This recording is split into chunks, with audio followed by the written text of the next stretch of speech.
रामगढ़ नाम के एक गांव में एक किसान अपने दोस्तों के साथ रहा करता था। एक दिन किसान अपने दोस्त के साथ खेत में काम कर रहा था।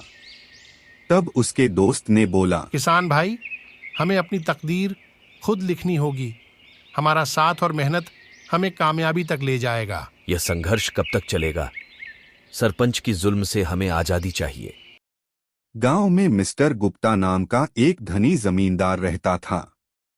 उनके पास बहुत सारा फसली भूमि थी और वह गांव के मजदूरों से किसानी के रूप में उनकी कठिन मेहनत के बदले में जमीन का मालिक बना हुआ था।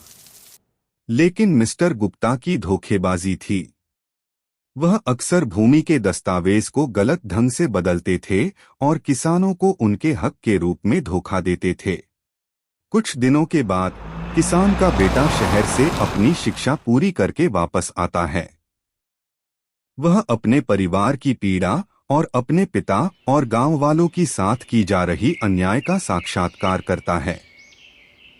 किसान के लड़के ने गुस्से से बोला, मैं यहाँ आया हूँ सिर्फ अपने अधिकारों के लिए लड़ने के लिए। सरपंच को जवाब देना होगा।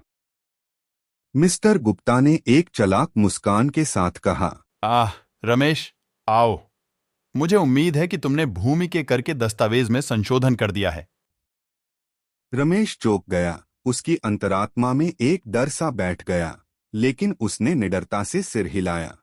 हाँ सर, लेकिन मुझे कहना चाहिए, ऐसा करना सही नहीं है। किसान मेहनत करते हैं और उन्हें इंसाफ मिलना चाहिए। मिस्टर गुप्ता हंसे और रमेश के चिंता को खारिज करते हुए कहा, बकवास। मेरे लड़के, वे साधारण लोग हैं जो अंतर नहीं समझेंगे। इसके अलावा यह अतिरिक्त आय हमारे व्यापार के लिए महत्वपूर्ण है। ईमानदारी हमारी खजाना नहीं भरती रमेश। मेरे सहायक के रूप में तुम्हारा निष्ठा मुझसे और हमारी समृद्धि से होना चाहिए। शिक्षित युवक ने लैंडलॉर्ड के साथ चर्चा की और किसानों के साथ धोखाधड़ी को सुधारने का समझौता किया। उसने लैंडलॉर्ड को उसके पद से निलंबित करने की मांग की। इसके परिणामस्वरूप लैंडलॉर्ड को उसकी गलत कार्रवाई के लिए सजा दी गई और किसानों को उनके अधिकारों का पूरा लाभ मिलने लगा। यह शिक्षित युवक ने न्याय और समृद्धि की दिशा में एक महत्वपूर्ण कदम उठाया। सरपंच सत्ता से हटा दिए गए और किसान के परिवार के साथ साथ गांव वाले भी अपनी जीत का जश्न मनाने लगे। यह कहानी हमें यह सिखाती है कि जब हम एकता से मिलकर लड़ते हैं तो हम किसी भी अन्याय को रोक सकते हैं।